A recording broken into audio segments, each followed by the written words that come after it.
Most people grow up believing that power announces itself. The loudest voice in the room must be the leader, right? He learned early that this belief is comforting because it's easy to spot noise, gestures, and constant opinions. Silence, on the other hand, feels ambiguous, and ambiguity makes people uneasy. And when people are uneasy, they rush to fill the gap with assumptions. He's seen it play out in meetings, family gatherings, even casual conversations at cafes. The person who talks nonstop often believes they're steering the ship, while everyone else quietly observes. Ironically, the more someone explains, justifies, and insists, the less authority they project. It's like watching someone shake a box labeled fragile while shouting that everything is under control. Power doesn't need that kind of reassurance. Think of the calm chess player who barely reacts while the opponent fidgets and narrates every move. Silence, there is an emptiness. It's pressure. It forces others to reveal themselves, to overplay their hand,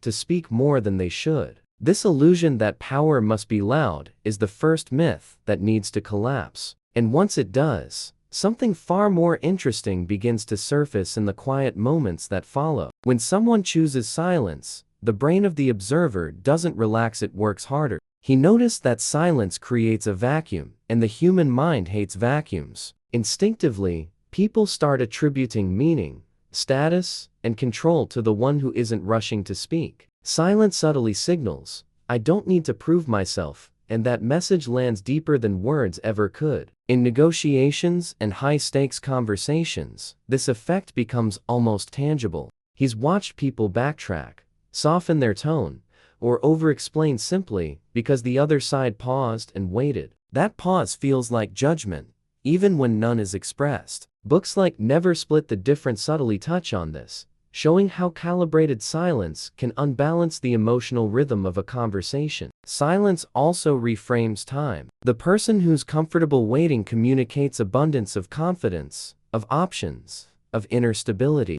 Meanwhile, the talkative counterpart feels the pressure to resolve the moment quickly. That asymmetry is where psychological authority is born. And once someone understands this dynamic, the real question shifts from why silence works to who is actually afraid of it. Behind the need to speak constantly, there's often a quiet fear at work. He's observed that many people talk not to communicate, but to relieve anxiety. Silence feels like exposure, like standing on a stage without a script, and that discomfort pushes them to fill every gap with words. It's not confidence driving the noise. It's the fear of being misread or forgotten. In everyday life, this shows up in subtle ways. Someone explains themselves even when no explanation was requested, or adds disclaimers before stating a simple opinion. He once saw a junior colleague talk for 10 straight minutes to justify a decision that required only one sentence. The irony is that the longer the explanation,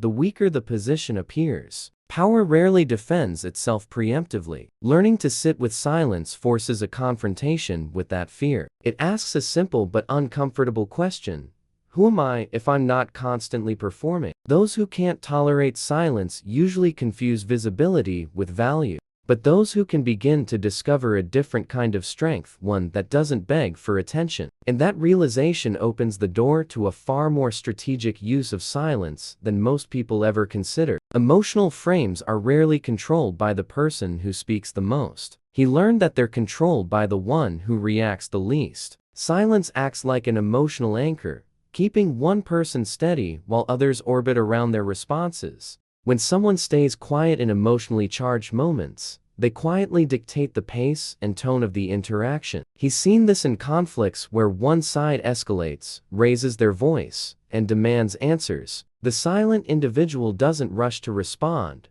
doesn't mirror the emotion, and doesn't defend immediately. That restraint forces the other person to confront their own intensity. It's like yelling into a canyon and hearing your own echo come back louder than expected. This isn't emotional coldness, it's emotional mastery. A practical habit he recommends is pausing for a full breath before responding in tense conversations. That tiny delay often shifts the entire dynamic. Silence, when used intentionally, becomes a mirror that reflects emotions back to their source. And once someone realizes they can control emotional frames without saying a word, they start to understand just how much influence silence can really hold.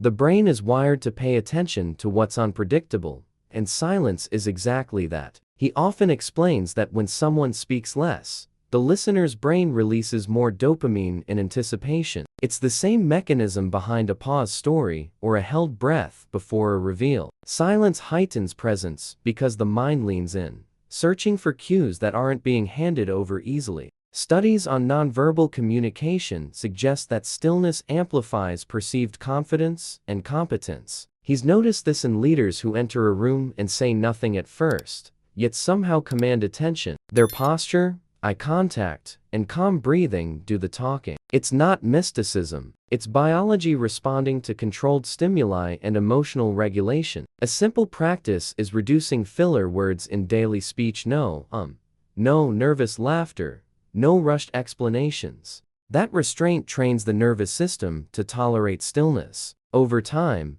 silence stops feeling awkward and starts feeling grounded. And when presence becomes embodied rather than verbal, people sense it immediately, even if they can't explain why, which leads to a crucial distinction most people misunderstand next. Not all silence carries power, and he's careful to make that distinction. Passive silence comes from avoidance, fear, or indecision. Silent power, on the other hand, is chosen. It's intentional, grounded, and alert. One shrinks, the other expands. From the outside, they may look similar, but psychologically, they send opposite signals. He once watched two people receive criticism in the same room. One went quiet and avoided eye contact, shoulders tense, clearly retreating inward. The other stayed silent too, but upright, calm, eyes steady. The room felt the difference instantly. One silence invited dominance. The other commanded respect. Body language, timing, and internal state are what separate strength from withdrawal. To cultivate silent power, he suggests practicing still engagement. That means listening fully, maintaining relaxed posture, and responding only when there's something meaningful to add. Silence isn't the absence of participation, it's disciplined participation. And once someone understands this distinction, they're ready to see how the most influential individuals use silence, not defensively, but strategically. High-status individuals rarely rush to fill space, and that's not an accident. He's noticed that they treat silence like a tool, not a gap to be repaired. When they speak, it's deliberate. When they don't, it's equally intentional. Silence becomes a signal that their attention is selective, their energy conserved, their words measured. In boardrooms and private conversations alike, this shows up as delayed responses and thoughtful pauses. He recalls a senior executive who would listen to long debates without interruption, then offer a single sentence that reframed the entire discussion. That pause beforehand wasn't hesitation, it was calibration. People leaned in because silence had already elevated the weight of what was about to be said. A practical habit here is to answer questions a few seconds later than expected. Not theatrically, just enough to break the reflex of immediacy. That delay subtly communicates self-command and clarity. High-status silence isn't about intimidation. It's about control of timing and attention. And once that pattern is understood, the deeper psychology behind silent power starts to come together in a way few ever articulate. Most people believe influence comes from being heard, from having the sharpest argument, the fastest response, the most visible presence. That belief feels logical, and it's completely wrong. In reality, the people who control the room are often the ones saying the least, and that paradox alone already unsettles most minds. The real pain for many isn't lack of intelligence or ability. It's feeling overlooked, talked over, or unconsciously dismissed. They try harder, speak more, explain better, and still feel invisible. What no one tells them is that the problem isn't what they're saying, but how desperately they feel the need to say it. Silence, when understood,